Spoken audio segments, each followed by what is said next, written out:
¿Qué tal? Buenos días. ¿Qué significa hacer a los Estados Unidos grande otra vez? Eso es lo que dice el presidente Trump. De eso hablamos hoy en República.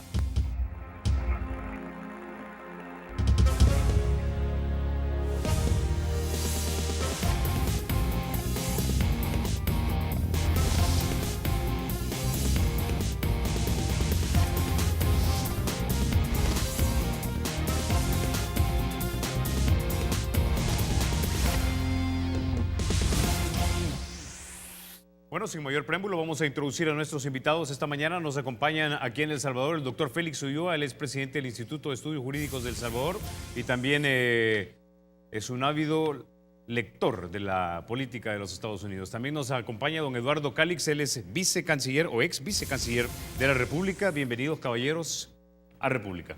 Gracias.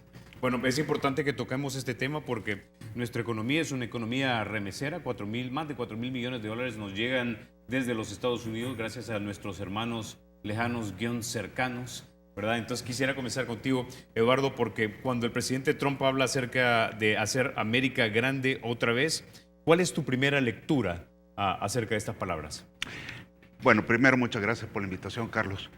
Y un saludo aquí a nuestro amigo. Y quisiera decirte que ese eslogan que Trump en su momento utilizó durante toda su campaña es el que le dio muy buen resultado para aquellas personas que en su momento han perdido toda esperanza, perdieron toda credibilidad del sistema de los Estados Unidos, precisamente porque fueron personas que año con año permanecían marginadas de la economía, marginadas de los beneficios que en su momento Estados Unidos obtuvo, precisamente con una era posguerra, post-Segunda Guerra Mundial, que fue precisamente la que la hizo una superpotencia a nivel global. Claro, en el mundo a donde en aquel entonces, después de la Segunda Guerra Mundial, habían superpotencias, habían quedado muy divididas precisamente las fuerzas a nivel mundial, no habría globalización y pues por supuesto de tener una guerra donde todo el mundo estaba en recesión, entró la producción, entró la manufactura, empezaron a crearse empleos y por supuesto la economía de Estados Unidos creció a nivel global de una manera vertiginosa. Por supuesto, ahí la mayoría de los norteamericanos tenían empleo, tenían trabajo, vivían una condición de vida mejor y poco a poco, a través de lo que ha sido la puesta en marcha de la globalización, esas manufacturas se fueron a lugares cada vez más baratos para producir, a donde los tratados de libre comercio también diversificaron la mano de obra y mucho de la inversión interna en los Estados Unidos voló hacia otros lugares a donde era más fácil y más barato producir. Es ahí a donde él precisamente le pone el dedo a la llaga y le dice al norteamericano común que quedó en ese desempleo, en ese abandono: yo voy a volver a crearles a ustedes fuentes de empleo, voy a volver a crearles a ustedes condiciones de vida mejor. Y fue el eslogan que en su momento él utiliza para volver a decir: vamos a volver a hacer América grande una vez más. Ok, antes de ir contigo, Félix, quiero que escuchemos algo que es un fragmento del discurso del presidente Trump el pasado viernes, para que escuchemos en su viva voz, digamos, y con un traductor, qué fue lo que le estaba transmitiendo al mundo y a los estadounidenses. Ya escuchemos. A partir de este día, una nueva visión va a gobernar a nuestra patria. A partir de este día, va a ser solo. Primero Estados Unidos. Primero Estados Unidos.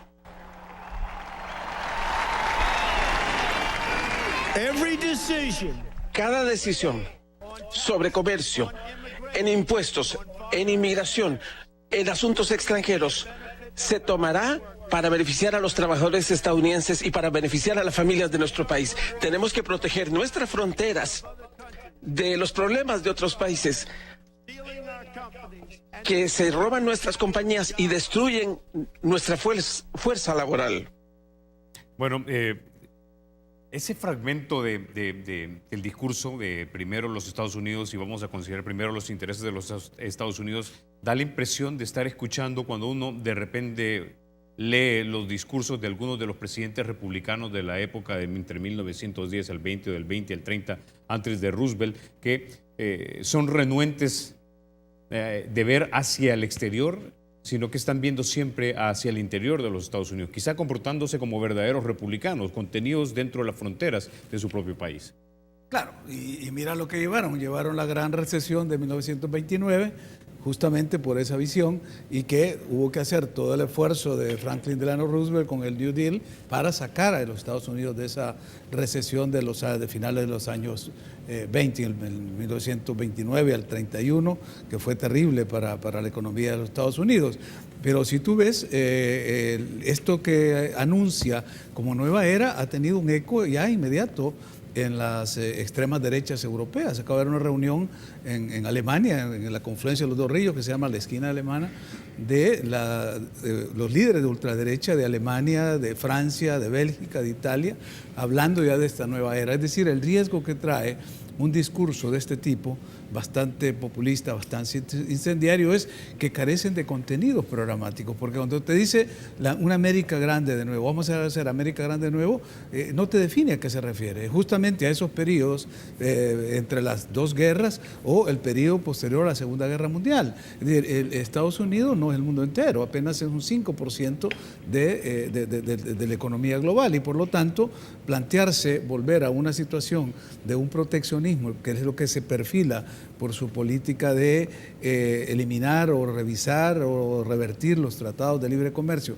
en un mundo globalizado, es generar condiciones para conflictos mayores. Acordémonos que las guerras se dan no por, aunque tienen planteamientos filosóficos, doctrinarios, ideológicos, pero al final es lucha de mercados. Y si aquí Trump empieza a crear una política proteccionista, cerrar fronteras, lo que va a hacer es generar una serie de conflictos con el mundo actual, con China principalmente, que es uno de los socios con los cuales Estados Unidos trabaja. Y un país que tiene más de un 77% de deuda exterior, que aquí nos asombramos porque estamos, decimos, arriba del 50% del PIB, Estados Unidos está arriba del 77%, pues esto no son buenas noticias. Yo creo que habría que empezar por definir qué es esa vuelta a ese sueño americano que se acuñó. Ahora, quisiera definir un punto, porque dependiendo de quién le preguntes, hay como dos grandes eras del capitalismo norteamericano. Uno de los grandes varones del capitalismo, como Cornelius Vanderbilt con los trenes, John D. Rockefeller con el petróleo, o Andrew Carnegie con el acero. Pero en ese entonces es un Estados Unidos parecido al que nosotros teníamos aquí en los 70, con gente descalza, con gente que vivía en zonas de pobreza, por ejemplo en Nueva York, donde no tenían ni agua, no tenían calefacción, no tenían ni sistema de baño, o sea, básicamente para que pudiera hacer todas sus necesidades ahí, sino que todo lo tiraban por la ventana. Ese es un Estados Unidos, pero el Estados Unidos de Franklin Delano Roosevelt, de Truman, de Eisenhower, es un Estados Unidos de mucho trabajo con el New Deal, donde le dan trabajo y hay grandes obras.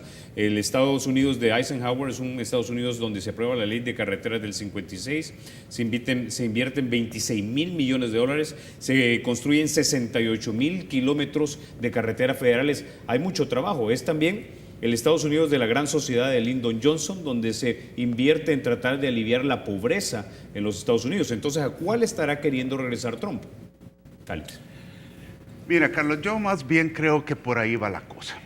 No creo que sea retroceder a la época de los grandes varones en los Estados Unidos. No hay condiciones para eso a nivel. Además, la globalización te impone límites, te impone fronteras. Y por eso yo no estoy muy preocupado por el hecho de que cuando se diga vamos a revisar los tratados de libre comercio, se esté volviendo una vez más a la época anterior de la que tú has mencionado. No, al contrario. Yo creo que lo que además hay tantas sanciones y tantas condicionantes que los países que son suscriptores de los tratados de libre comercio adquieren, que no es tan fácil simplemente decir mañana yo denuncio el tratado y me voy. No, hay realmente sanciones y hay consecuencias muy graves, sobre todo porque no son tratados bilaterales, a donde tú puedes decirle al país con el que lo firmaste, si solo era uno, mira, yo mañana me denuncio este tratado y mala suerte. No, Estamos hablando de tratados de libre comercio que tienen, primero, una multiplicidad de factores y segundo, una gran cantidad de países en los cuales repercuten estos tratados y precisamente no es tan fácil simplemente decir yo me salgo mañana y adiós. Yo considero que lo que él está tratando de decir aquí es, miren, vamos a volver. Por cierto, el sábado le dio una entrevista a CNN y le dijo, yo estoy acostumbrado, o yo crecí acostumbrado a ver que Estados Unidos siempre ganaba. Por supuesto, eso no es del todo cierto, porque si se refiere a la parte comercial o a la parte económica, no siempre Estados Unidos ha ganado en eso.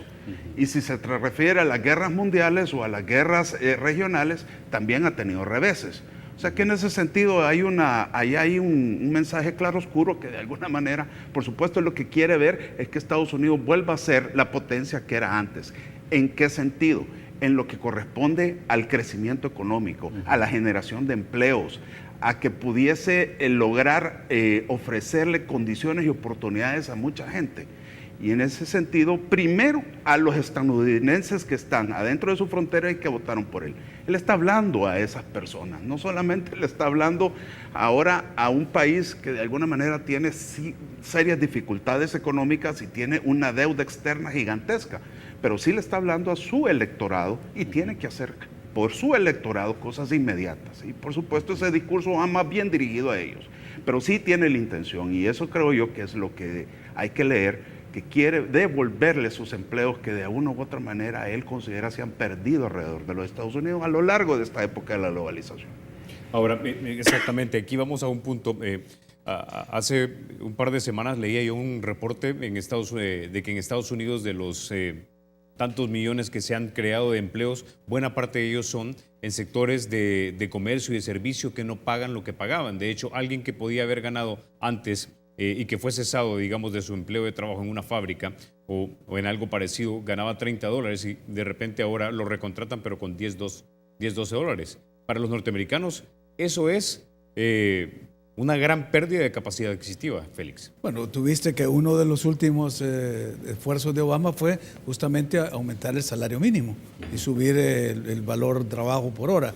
El temor que tengo frente a estos discursos vacíos, que simplemente son eslogan, que no tienen ningún contenido, que no presentó durante toda la campaña cuál era su oferta, simplemente se dedicó a una crítica casi personal contra la candidata Clinton y que basó su campaña en reforzar los miedos, los temores, explotar ese temor del norteamericano WASP, o sea, el hombre blanco anglosajón, y protestante, que tenía esos temores frente a la globalización, a la inmigración, a unos fenómenos que ni Trump ni este sector de la América rural han comprendido, que es el mundo actual. Entonces, al no tener esa propuesta, a lo que él ha apostado, y es las primeras medidas que está haciendo ya, es a desarmar el legado de Obama. Ha empezado atacando el Obamacare.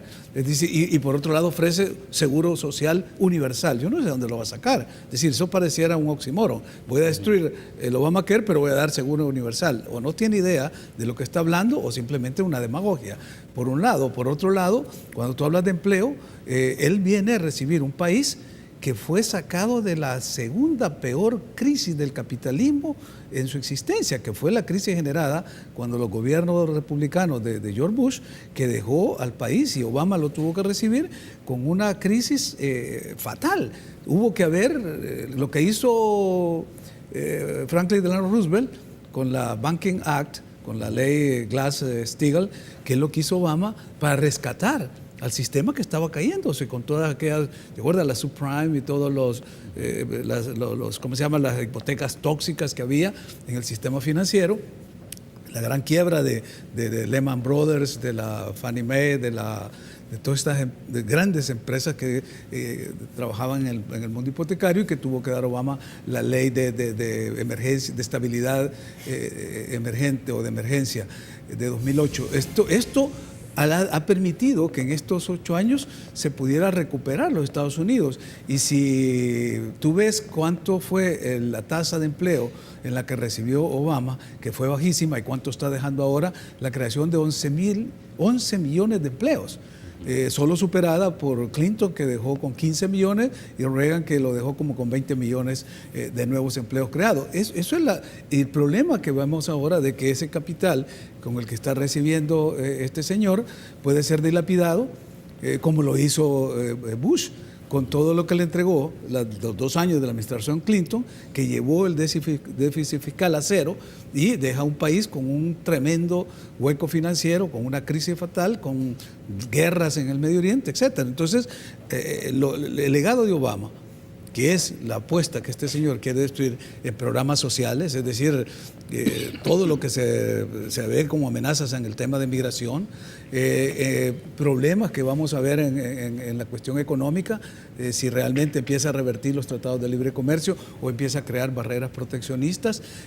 Bueno, relaciones con América Latina las podemos ver más adelante, porque también va a ser un riesgo que tenemos en este momento con una política hacia la región, pero otras cosas que se pueden agravar si no hay en este momento un Congreso que sea más responsable en este sentido, porque desafortunadamente, como lo decía Eduardo, él viene y entra con esa política de outsider contra el establecimiento, contra lo establecido, pero entra como un elefante en una cristalería, a optar todo, incluso a su mismo partido. Es decir, los grandes conflictos con los liderazgos institucionales del partido, con Paul Ryan, con McCain, es decir, con todos los íconos del partido, va a tener que tener inmediatamente un contrapeso, y el Congreso tiene que ser responsable en ese sentido.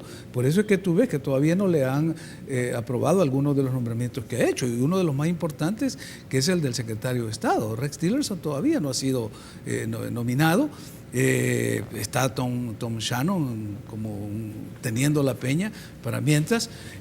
Una de las aprobaciones que es importante y que tiene que ver directamente con lo que va a afectar a nuestra región es el del general John Kelly, que ha sido ya nombrado para el departamento del Homeland Security, y creo que eso va a ir permitiendo que sea el Congreso el que vaya modulando, porque son más de 600 cargos que tienen que pasar por aprobación del Congreso, creo, y apenas van 20 o 30 los que se han aprobado. De todas maneras, esto es un juego de institucionalidad, un juego de balances frente a las decisiones de una persona que no tiene ninguna experiencia en la administración pública, que no tiene ningún antecedente como estadista, que llega pensando que llega a su empresa o a sus compañías y que va a tener la posibilidad de decir las cosas a título personal, y el juego no es así. Y aunque quisiera él y lograr imponerse al interior de Estados Unidos, el mundo es más global, y el mundo ya no es ese mundo, incluso el mundo de posguerra de Eisenhower que tú mencionabas, ese boom que hubo, esas carreteras, que fue toda la creación de las superautopistas que se hicieron justamente con el ejército, porque ese fue el papel que se le dio y el papel que juegan los ejércitos en tiempos de paz, ser una fuerza de desarrollo. Las grandes presas en el Mississippi, las autopistas, todo eso son obras de ingeniería del ejército. Entonces, ese Estados Unidos no es el que estamos viendo ahora. Si ves esos grandes capitales que tú mencionaste, los primeros, de los Vanderbilt, los Rockefeller y todos estos de inicios del siglo XX, luego los grandes capitales de la posguerra, vinculados a la industria manufacturera, automovilística. Ahora, ¿quiénes son? ¿Quién es el hombre más rico del mundo? Es Bill Gates, Zuckerman, el de Facebook. Están entre los 8 primeros hombres más ricos del mundo. ¿Qué tienen que ver con todo eso? Son tecnologías, es decir, el mundo ha avanzado hacia otro punto. Y si bien es cierto, se afectó el factor trabajo en ciudades como Detroit o las ciudades que estaban, lo que se llama el cinturón de óxido, de las grandes manufacturas automovilísticas, se debió justamente a que no hubo ese proceso de reconversión. Toda esa mano de obra que debió haberse trabajado cuando se estaba viendo el concepto de fábrica global, porque unas piezas se fabricaban en Brasil, otras en México, otras en Indonesia, y el carro se armaba y se vendía en Europa. Es decir, el concepto de fábrica global no se tuvo presente para la reconversión, y esta gente siguió vinculada a los periodos de la industrialización de posguerra. Es como que se hubieran quedado los ingleses después de la revolución industrial del siglo XVIII con el barco de vapor. Es decir, había que evolucionar. Los barcos ahora son con energía nuclear. Claro. Es decir, ese es el mundo actual. Tengo que ir a la pausa. Félix, cuando regresemos, Eduardo, a ver si hablamos acerca de esa frase que dijo él. Contrata americano y compra americano, o compra estadounidense y contrata estadounidense, debo decir. Ya volvemos.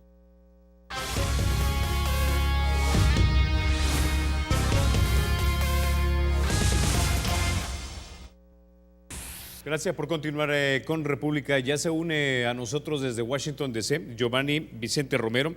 Él es analista político, director del Centro de Políticas Públicas, Desarrollo y también el Liderazgo. Bienvenido, Giovanni Vicente, a República.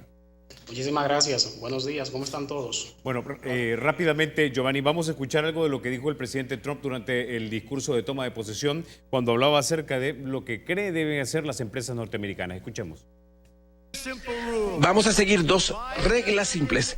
Compren estadounidenses y contraten a estadounidenses.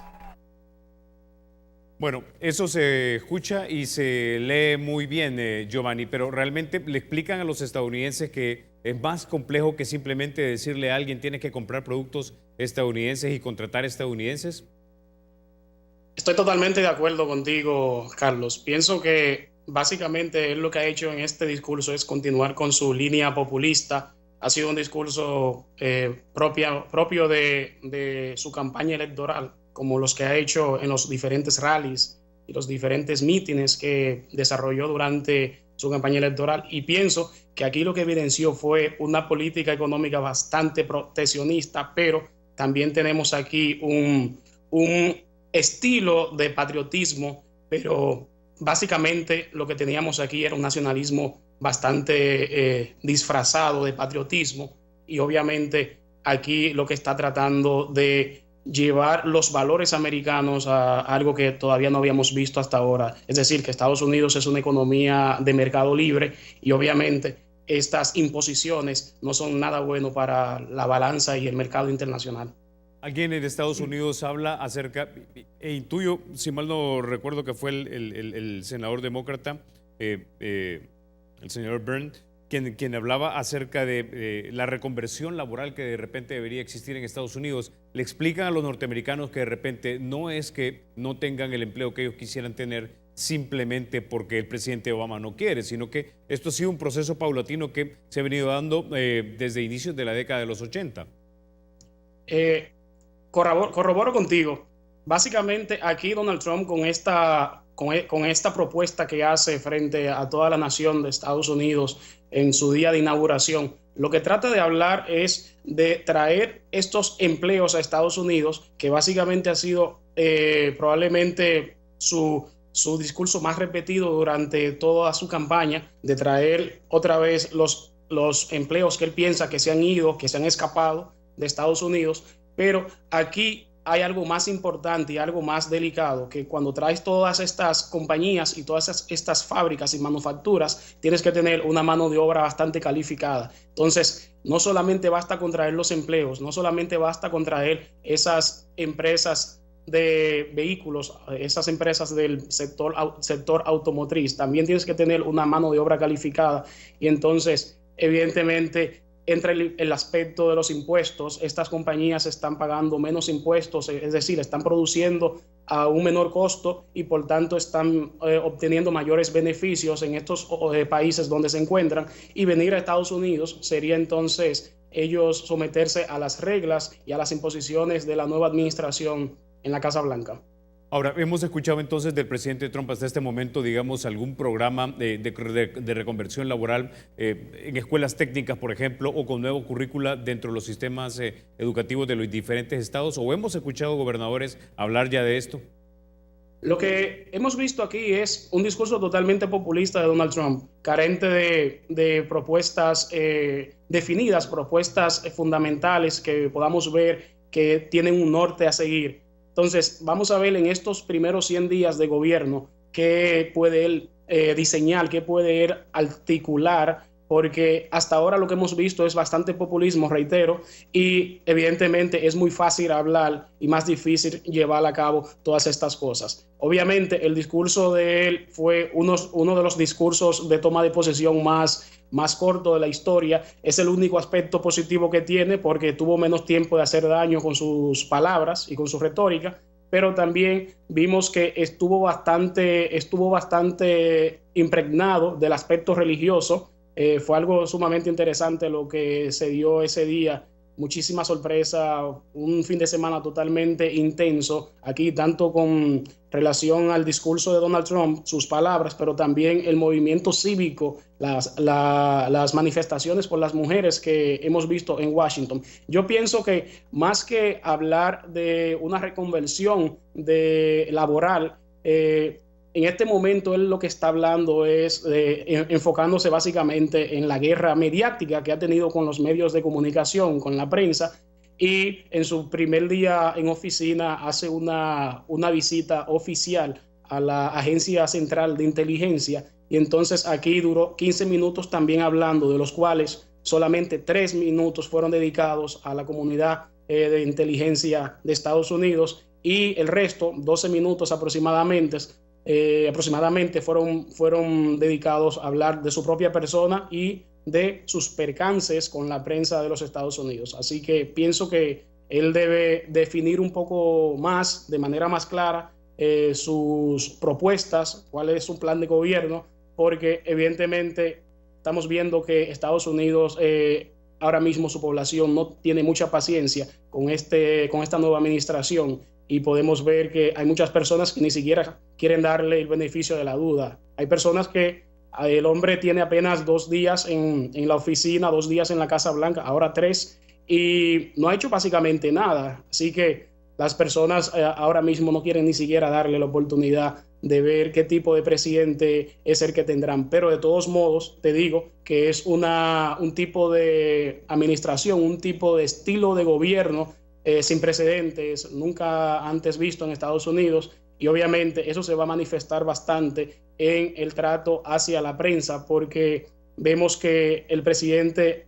tiene una línea de conducta bastante distinta a los mandatarios anteriores. Giovanni, entiendo que el presidente Trump, digamos, desperdicia, podríamos decir, muchísimo tiempo validando su estilo personal y en el feudo que se tiene contra o con los medios de comunicación. Ahora, hay 2 puntos que quisiera tocar contigo. Uno es la parte fiscal. El presidente Trump ha dicho que retomaría una variación del recorte impositivo o de impuestos que se le dio al, digamos, 1% más afortunado de los Estados Unidos, algo que ya probó el presidente Bush a principios de los 2000. Pero esto iría a la par de un proyecto de gran desarrollo de infraestructura, nuevamente reconstrucción de puentes, de aeropuertos, de carreteras, y eso como que a muchos no les cuadra. Es decir, por un lado le vas a quitar ingresos al gobierno y por el otro lado quieres gastar muchísimo dinero. Evidentemente, aquí lo que vemos es una pequeña contradicción con relación al recorte de los ingresos del gobierno y evidentemente también con relación al aumento del gasto público.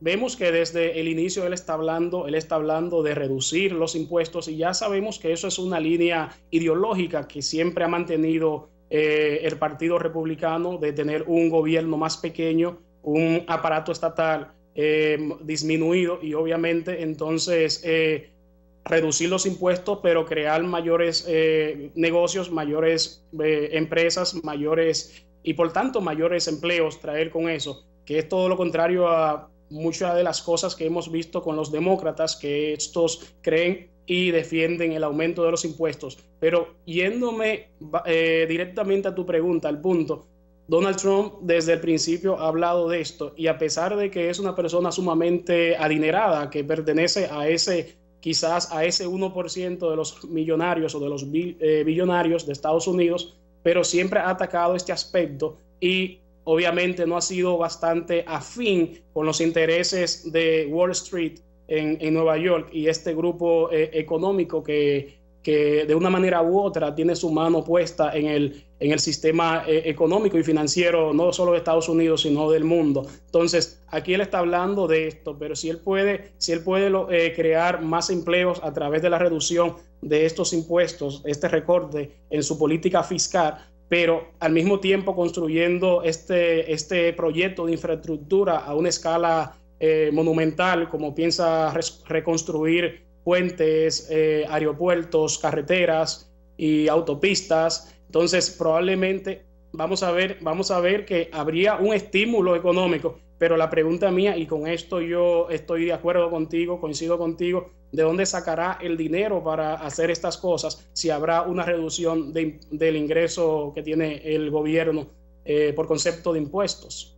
Okay. Bueno, muchísimas gracias, Giovanni, por habernos acompañado desde Washington, D.C. Desde Giovanni, director del Centro de Políticas Públicas, Desarrollo y Liderazgo. Señor Giovanni Romero, muchísimas gracias por haberse unido a nosotros desde Washington, D.C., aquí a República. Bueno, continuando entonces contigo, Eduardo, o sea, una vez vamos al punto. Es muchísimo más complejo que simplemente decir tienes que comprar productos estadounidenses y luego contratar estadounidenses, cuando sabemos que en algunas áreas de la economía los trabajadores migrantes, y entendiendo esto, los legales como los ilegales, no sustituyen, sino complementan a la población nativa. Efectivamente, mira, yo considero de que también él está apostando a mayor inversión, tanto interna como extranjera, a través de la reducción de los impuestos, a través de la reducción de las trabas para las inversiones y de alguna manera pues el generar con ello más empleos que se traduzca en un retorno precisamente de esa inversión, generando impuestos por el otro lado. Considero de que hay que dejar trabajar a este hombre. Mira, yo si algo coincido con Giovanni, que acaba lo escuché atentamente y creo que hay algo que hay que rescatar. Coincido en que no hay un panorama claro. Si hay algo que realmente caracterizó la campaña de Trump y además esta nueva administración, y lo vemos desde las protestas hasta la cantidad de debate que ha habido en torno a esto, es la gran incertidumbre. Es una incertidumbre muy grande porque no hay un planteamiento de gobierno claro. Y en eso creo que todos coincidimos. Pero considero que hay que dejar trabajar a esta persona y no necesariamente venir y decir de primas a primeras es que lo que ha pasado es lo peor para Estados Unidos, es el acabose. Hombre, yo creo que hay que dejarlo trabajar y además hay que aprender a perder. Porque si bien es cierto, el tipo es poco ortodoxo y estamos frente a alguien que ha peleado muy grande, muy fuertemente contra el establishment, yo creo que efectivamente todavía no conocemos gran parte de los mecanismos para llegar a concretar algunas de sus promesas de campaña. Y en ese sentido, él ya es el presidente de los Estados Unidos. Él ya no es ni presidente electo ni candidato, ya es el presidente de los Estados Unidos. Y para mí tiene un buen equipo de trabajo, que también sabe cómo hacer negocio, sabe cómo hacer crecer economía, sabe cómo hacer crecer empresas. Y no hay que verlo solo como la satanización de todos aquellos que en su momento o se han aprovechado del sistema para poder generar esa riqueza o de alguna manera pues a saber cómo lo han logrado. Yo creo que algo bueno ha de haber. Y en ese sentido considero de que es importante que se le dé el tiempo precisamente para lograr percibir cuáles son los beneficios de su nueva política. Considero también de que para los latinoamericanos hay un gran reto. Y el reto, como tú decís, es que si bien es cierto, nosotros complementamos esfuerzos en la economía de Estados Unidos, tenemos que primero saber cómo podemos insertarnos en esa nueva tendencia, en el entendido de que seguir aprovechando los mecanismos que ya existen y además generar un debate hacia la estabilización y la legalización migratoria permanente. Ya estamos viendo de que no va a dar más salvavidas a los latinoamericanos o a los extranjeros. Se acabó eso. Hay que ver cómo vamos a trabajar enormemente hacia lo que es la consecución de una reforma migratoria integral. Y no hay que tenerle miedo por algo, Carlos. ¿Quién fue el que más estabilización permanente a nivel migratorio le dio a los Estados Unidos? Se lo dieron los republicanos a través de la era Reagan. Claro. Ahora, hay que mencionar que los republicanos que acompañaban el Congreso y el Senado de los 80 no son los mismos de ahora. Esos son más de hueso colorado, pero ahora tiene el Congreso a su favor. Hay que aprovechar. Con ese día vamos a la pausa. Regresamos en minutos.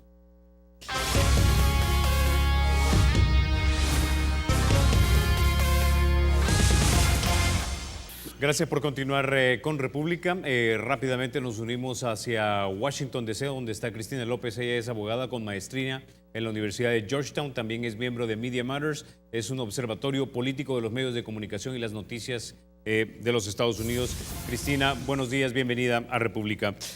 Algo de lo que ha preocupado tal vez del presidente Trump, ya hablamos de la parte económica, pero hablemos de la parte social, porque su estilo y lo que suele decir, como aquella frase en la que incluyó a salvadoreños y mexicanos que eran violadores y eran de lo peor que venía del sur del continente, es algo que en un momento dado tiende a incendiar a personas que tal vez ya tenían prejuicios que no nos entienden, especialmente en pueblos pequeños y en estados pequeños. Este fin de semana vimos una marcha masiva alrededor de los Estados Unidos, más de 2,5 millones de personas demostrándose en contra de lo que creen será la presidencia de Trump.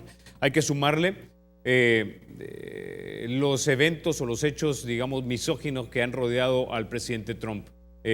¿Cuál es tu primera lectura o tu valoración sobre estos hechos? Bueno, Carlos, yo creo que primero que todo, gracias por la invitación, pero has hecho un resumen sumamente completo de todas las razones por las que el presidente Trump, digamos que entra a la presidencia con la menor popularidad que ha tenido cualquier presidente en el cargo para estas alturas, digamos, después de la inauguración. El tema es no solo el sentimiento xenofóbico que existe, el sentimiento antimigrante que ha fomentado, porque corrió con una plataforma sumamente antimigrante, basada prácticamente en el nacionalismo europeo que está en boga en estos momentos y que es lo que causó, digamos, un Brexit. Con esa misma corriente, digamos que ha venido a despertar la desconfianza. La crisis económica dejó mucho descontento, digamos, sobre todo al interior de los Estados Unidos, sobre todo en las comunidades más rurales.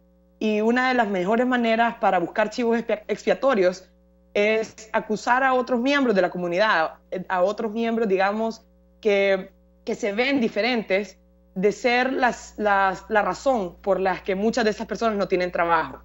Entonces, los inmigrantes que por muchos años, e incluso por parte del Partido Republicano, han sido apreciados como uno de los motores económicos y como uno de los factores que viene a enriquecer, digamos, las fibras sociales, por primera vez hay un nuevo sentimiento de desconfianza, de xenofobia. Entonces, digamos que las marchas que bien mencionaba del sábado, más que una protesta contra Trump, porque en este momento la administración tiene apenas 3 días, no se sabe aún qué políticas va a poder implementar y cuáles no. Lo que sí se sabe y lo que estos grupos estaban buscando era flexionar el músculo político, era demostrar que hay una coalición lo suficientemente grande y una amplitud de plataformas contra las que quieren hacerle frente a Trump, digamos. Esto no era necesariamente una protesta partidista, porque hay muchas incluso de las consignas que esta plataforma buscaba que de hecho no necesariamente se relacionan con el Partido Demócrata. El Partido Demócrata no ha sido excelente en el tema migratorio. El presidente Obama es el presidente con más récord en deportaciones. De hecho, esta era una plataforma que era pro-inmigrante, era pro-mujer, tenía a favor de la justicia, de reformar la justicia penal en este país. Entonces, digamos que era una coalición que lo que buscaba era recordar al presidente que a pesar de que ganó la presidencia, pero no ganó el voto popular. Entonces, esto lo que le viene a indicar al presidente es que necesita formar alianzas y coaliciones si quiere por lo menos pasar reformas que tengan el apoyo de la mayoría de la población. Cristina, una pregunta más para ti y es la siguiente. ¿Estas coaliciones de organizaciones sociales, digamos, políticas migratorias, están listas para hacerle frente al presidente Trump en caso de que dejara sin efecto la orden ejecutiva que favorece a los Dreamers, a los niños que fueron llevados cuando chiquitos y que son inmigrantes ilegales allá en Estados Unidos? De hecho, esto podría pasar esta semana y la respuesta es sí. Antes de DACA no existía ninguna protección migratoria y estas coaliciones y de asociaciones de derechos pro inmigrantes ya hacían bastante por los inmigrantes. Esto solo se va a redoblar. Ahorita ha habido una lluvia de recursos destinada a estas organizaciones por parte de todas las personas que, no solo inmigrantes, también americanos que reconocen el valor que aportan los inmigrantes en la sociedad. Entonces, desde la sociedad civil hasta instituciones religiosas, la Iglesia Católica hace muchísimo a favor de los inmigrantes en Estados Unidos. Estas organizaciones no se van a quedar cruzadas de brazos. Entonces, si bien el rechazo a DACA, que es la orden ejecutiva que protege a los Dreamers, viene a ser un grave contratiempo porque va a dejar a miles, prácticamente más de 200,000, los podría dejar sin trabajo. Esto viene a ser un golpe fuerte, pero eso solo redobla la lucha. Entonces, lo que se empieza a ver son organizaciones como ACLU, que es la Asociación a Favor de las Libertades Civiles, está destinando una gran cantidad de recursos para invertir en los procesos legales de cada uno de estos inmigrantes. Cada uno de estos inmigrantes, si los quieren remover por la fuerza, eso todavía tiene que pasar a través de un proceso legal. Entonces, mientras haya más recursos en estas batallas, más personas, más familias pueden permanecer unidas. Bueno, muchísimas gracias, Cristina, por haberte unido a República desde Washington, D.C. Contaremos contigo para programas siguientes porque este tema seguramente no se agota este día. Muchísimas gracias, Cristina, una vez más por estar con nosotros aquí en República. Era Cristina López, abogado y también analista de Media Matters, investigadora de la Universidad de Georgetown. Félix. Bueno, yo creo que ella ha puesto un punto muy importante en el tema que nos interesa, es decir, el tema de los Dreamers. Tenemos muchos salvadoreños Dreamers y que, como lo planteaba, fue producto de una orden ejecutiva del presidente Obama y que por lo tanto está pendiente de que mediante otra orden ejecutiva sea revocado. No necesita pasar por el Congreso. Igual tenemos el problema de los que están bajo el programa del TPS, que ha sido extendido hasta el 2018, pero podría eventualmente también ser revocado. Ahora, Félix, ¿tú crees que el presidente Trump tenga la voluntad o incluso tal vez después la habilidad de lograr que le aprueben una reforma migratoria? Va a ser difícil porque no la conocemos, no tiene una propuesta. Y esa es una de las cosas que me preocupa, porque como decía Giovanni, estamos en el día 3 de su gobierno, de su mandato, de haber tomado posesión, y todavía no ha presentado propuestas claras ni en la economía, ni en lo social, en lo migratorio, nada. Es decir, en la campaña yo recuerdo cuando Hillary Clinton decía estoy preparada desde el día 1. Este señor lleva el día 3 y no hay nada. Y es que el problema está, y esto yo creo que no hubo una coincidencia entre la estrategia de ganar una elección, donde su estratega principal, Steve Bannon, que era el Karl Rove de George Bush, ¿verdad? Ha sido nombrado ahorita como su principal estratega en el gobierno, en la Casa Blanca. Y nunca ha pasado eso. Es decir, el estratega que te ayuda a ganar una campaña no es el que va a tener un equipo de gobierno. Y eso es lo que nos estamos viendo. ¿Cuáles son las cartas que está presentando para sus propuestas económicas, sociales, políticas?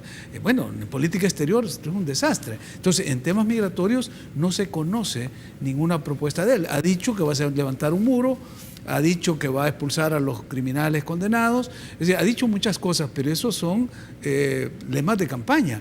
Para mí, en este aspecto, la buena noticia es que la persona de John Kelly, que conoce muy bien la región, que estuvo en el Comando Sur, que vino muchas veces aquí a Sabor, que conoce la situación del Triángulo Norte, puede ser una carta de contención, y vamos a ver qué papel juega en esta reunión que va a tener con Peña Nieto ya este mes, a fines de este mes, el 31, se reúne con Peña Nieto, porque cuando hubo los hearings para esta nominación, a mí me sorprendió. Yo lo estuve oyendo, el de McCain, por ejemplo, endosándolo completamente, y él haciendo un planteamiento muy claro sobre cómo ve su visión a la región nuestra, y dice que es necesario hacer mayores inversiones, que el problema, lo aceptó por primera vez en público en el Congreso, que el problema es que Estados Unidos es un país consumidor de droga, y eso permite que, es decir, al haber una gran demanda, la oferta que se maneja desde situaciones de corredores como Centroamérica incremente ese flujo de droga, y eso también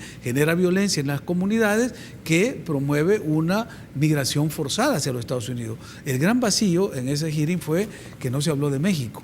O sea, se tocó México muy suavemente, se hablaba de que él iba a controlar la porosidad de la frontera norte, pero todavía no hay una propuesta. Y lo que pase con México pasa con Centroamérica, porque ya vimos que cuando Felipe Calderón declaró la guerra a las drogas, todos los carteles se desplazaron para nuestra región. Algo que preocupa a muchos, Félix, es lo siguiente: la retórica del presidente, de alguna manera, justifica a los que de repente ya son prejuiciados en ciertos estados, en localidades pequeñas, para llevar acciones de acosamiento hacia hispanos? Sí, pero eso supongamos que va a ser una cosa muy transitoria, que va a ser controlada por la institucionalidad de cómo funcionan los gobiernos, tanto estatales como locales, pero la gran reacción de estados como Nueva York y California para oponerse a políticas que él ha anunciado es también una buena noticia. Es decir, California ya está estableciendo un blindaje para este tipo de migrantes como los Dreamers y otros migrantes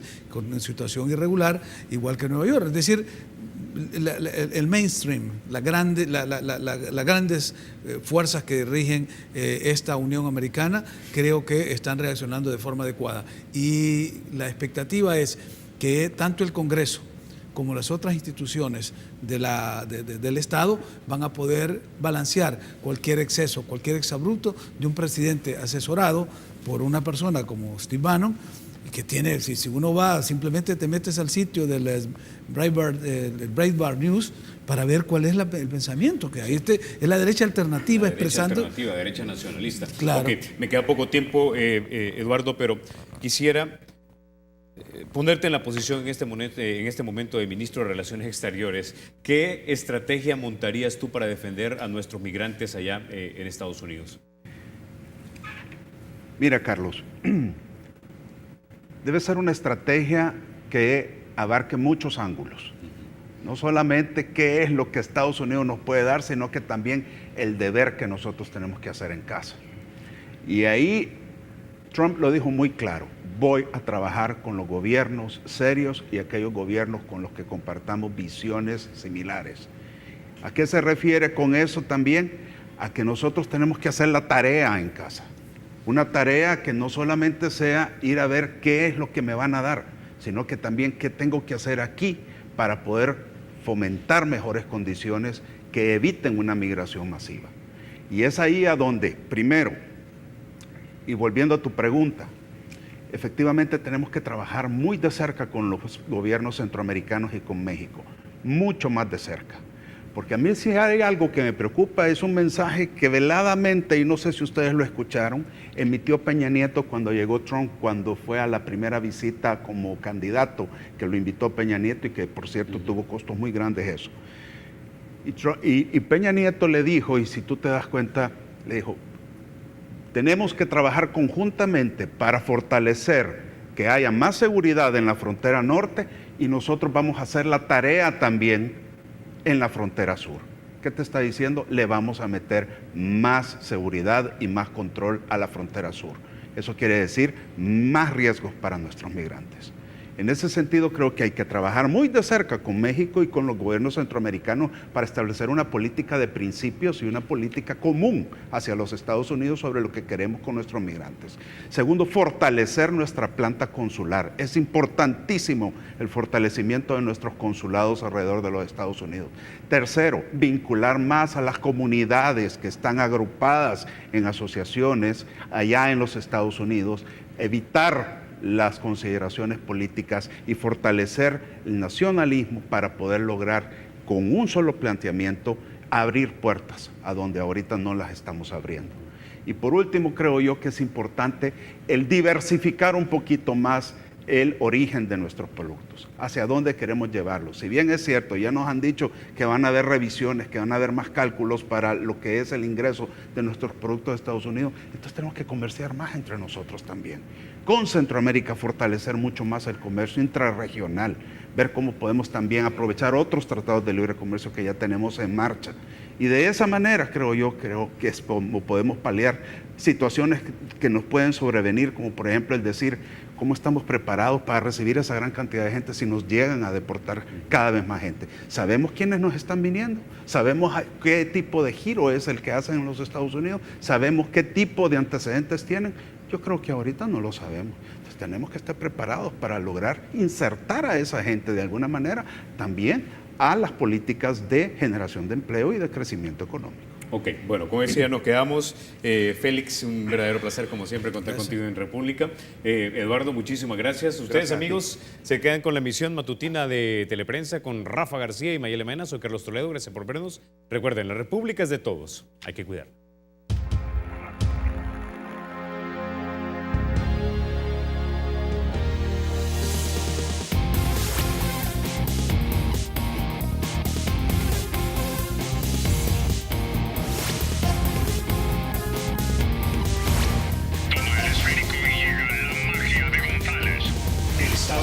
será siempre libre e independiente y no será jamás el patrimonio de ninguna familia ni persona.